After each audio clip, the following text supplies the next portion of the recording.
कहते उन्हें दिशाएं दिखनी बंद हो गई। किनको? सुतीक्ष्ण मुनि को दिशाएं, मार्ग दिखाई देना बंद हो गया।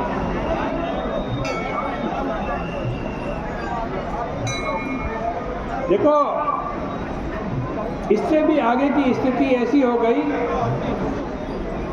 कि वो ये तक भूल गए कि मैं कौन हूं तथा मैं कहाँ जा रहा हूं। इस प्रकार की स्थिति को देखकर तो यही लगता है कि बेचारे अटके नहीं, अभी तो भटक गए। और गोस्वामी जी ने बड़ा अनोखा वाक्य लिखा है, मुनि मग माज अचल होई देता।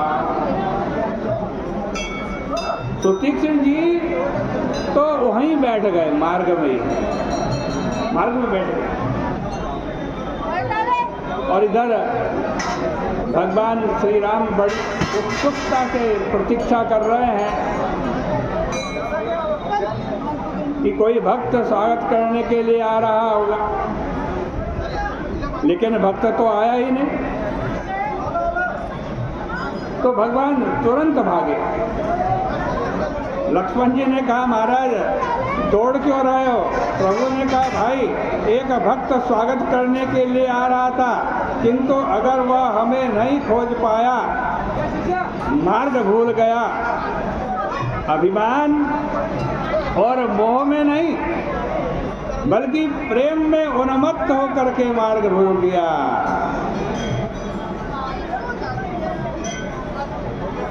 तो चलो हम ही उसकी खोजें, हम ही उसको खोजते। प्रभु का अभिप्राय था कि अभिमान और अज्ञान के कारण बहुत लोग भटक जाते हैं, परंतु यह तो प्रेम में उन्मत्त हो गया, इसलिए यह मेरे पास नहीं आ पा रहा है। चलो मैं ही इसके पास चलता हूँ।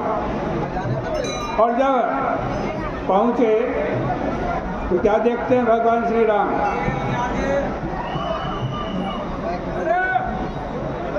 देखा सुतीक्ष्ण बीच मार्ग में आंख बंद करके बैठे हुए।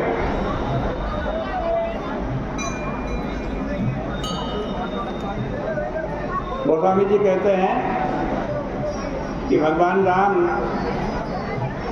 आकर कहने लगे, सुतीक्ष्ण उठो उठो, मेरा स्वागत करो। स्वागत करने के लिए तुम आ रहे थे,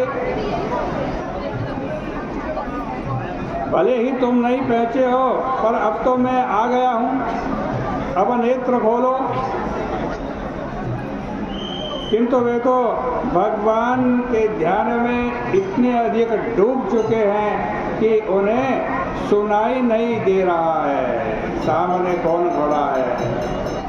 गोस्वामी जी कह रहे हैं यहाँ पे कि सुनहि राम बहु भांति जगावा, सुनहु राम बहु भांति जगावा, जागन ध्यान जनिक सुख पावा, जागन ध्यान जनित सुख पावा। और तब भगवान ने सोचा कि जब तक ये बंदर, जब तक ये भीतर, जब तक ये सुतीक्ष्ण मुनि भीतर वाले में डूबे हैं, जिसका वो ध्यान कर रहे हैं उसमें डूबे हैं, तो डूबे ही रहेंगे, बाहर नहीं देखेंगे।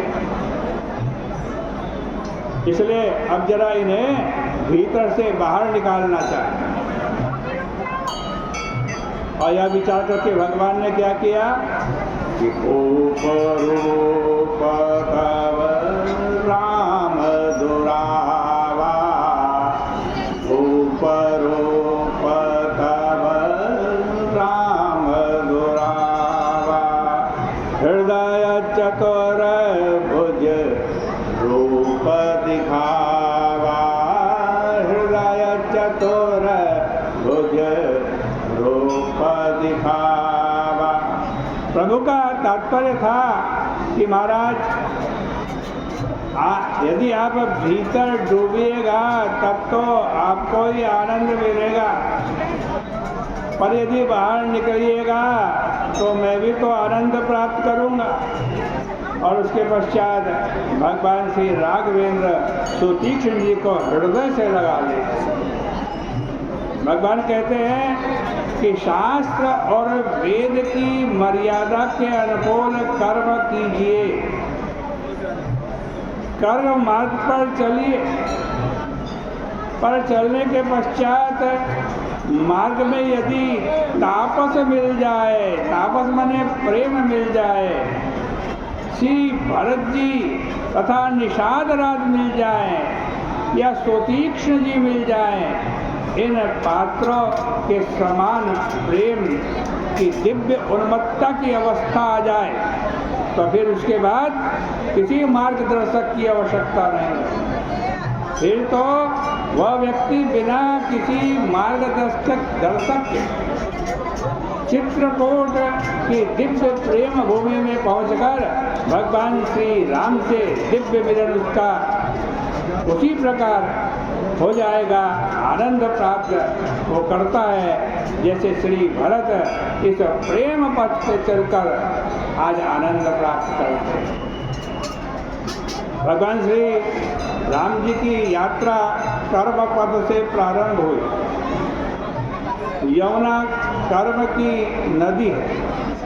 कर्म कथा रवि नंदनी वरण। यमुना के किनारे प्रभु ने आज वेदों को लौटा दिया। जो 4 शिष्य मार्गदर्शक के रूप में आ रहे थे, वो 4 वेद के स्वरूप हैं, उनको वापस लौटा दिया। इसका अभिप्राय है कि जहाँ तक धर्म की सीमा है वहाँ तक तो वेद के मार्ग निर्देशन की आवश्यकता है, पर जब कर्म की सीमा समाप्त होकर प्रेम की दिव्य राज्य प्रारंभ हो जाए तब भगवान श्री राघवेंद्र महर्षि वाल्मीकि से मिलते हैं और अंत में प्रभु चित्रकूट में निवास करते हैं।